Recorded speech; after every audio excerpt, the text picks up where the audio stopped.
Ayan, magandang hapon po sa inyong lahat. Ayan, magbabalik tayo dito sa ating nasimulan po na hadlikain. Ayan, mangulikta ng barya at magbigay ng kanilang mga presyo kung magkano ang kanilang mga bintahan sa ating mga online selling. Isa naman tayong kolektor guys. Ayan, magandang hapon po sa inyong lahat. May pag-usapan na naman tayong barya guys. Ayan.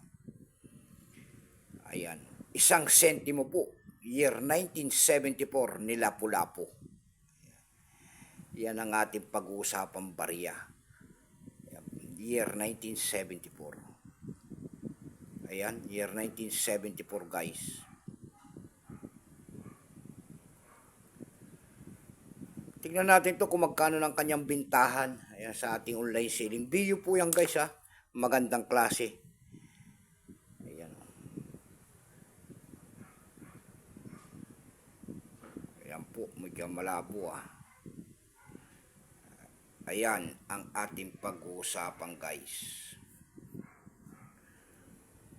Isang sentimo po ni Lapu-Lapu. Pero bago tayo magsimula sa ating talakayan, ay magpapasalamat muna tayo sa lahat pong masugid na tagapagsubaybay dito sa ating YouTube channel. Ayan, lalo-lalo na ang aking mga subscriber dyan guys. Maraming salamat sa inyong lahat. Ayan, sa mga suporta dito po sa ating munting channel. Ayan, maraming salamat din po sa mga tumatangkilik dyan sa aking FB page. Lalo-lalo na yung mga nakapalo dyan sa akin. Thank you so much sa inyong lahat at magandang hapon po. Yun naman po hindi raw kapag subscribe dito sa aking YouTube channel. Ay nyayaan ko lang sana kahit malaking tulong na po o bagay ang inyong magagawa. Tulad na lamang po ng pagpindot ng ating subscribe button, like and share para ma-update ko naman kayo sa mga bago ko pang ilalabas na video about coins. Ayan. Nagsimulang years nito guys mula year 1967 hanggang 1974. Ayan, value po nito ay 1 centimos. Currency piso 1967 up to date po. Kung ano materialis ang ginamit sa barya na yan po ay aluminum, maselan, aluminum.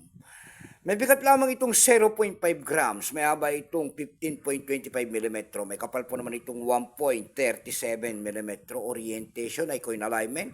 Itinigil naman ang paggamit sa barya na ito ng Pilipinas noong January 2, 1998, number N-2465, reference number KM-196.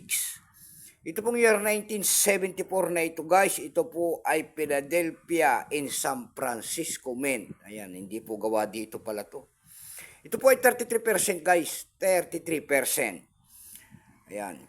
Kung ilang piraso pong ginawa sa barya na yan, pinagawa ng barya na yan ng Pilipinas, ayan. Ito po ay 165 million piraso po. Dalawang variety po ang ginawa rito. May proof po ito guys ha. May proof coins yan. Ayan. Pero itong atin, ito po ay 33%. Ayan. May price-appraisal na rin po yan doon sa ating numista. Kung tawagin ng ating mga kolektor, yung kanyang very fine, extra fine po ay 16 pesos na mapresyo. Yung kanyang almost uncirculated naman ay 27. Dumako naman tayo sa kanyang price. Doon sa ating EB.com guys, meron tayo nakita nagbebenta nito ng $14.99. Rare coins daw yan. Meron naman tayo nakita doon nagbebenta nito ulit ng $4.99 na kapaskil po.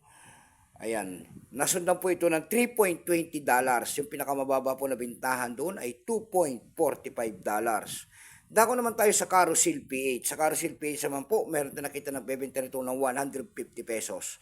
Nasundan po ito ng 90 pesos. Sorry po, 90 pesos po. So hanggang dito na lamang po ang aking may babaging kanyang presyo. Keep safe po sa inyo lahat and God bless.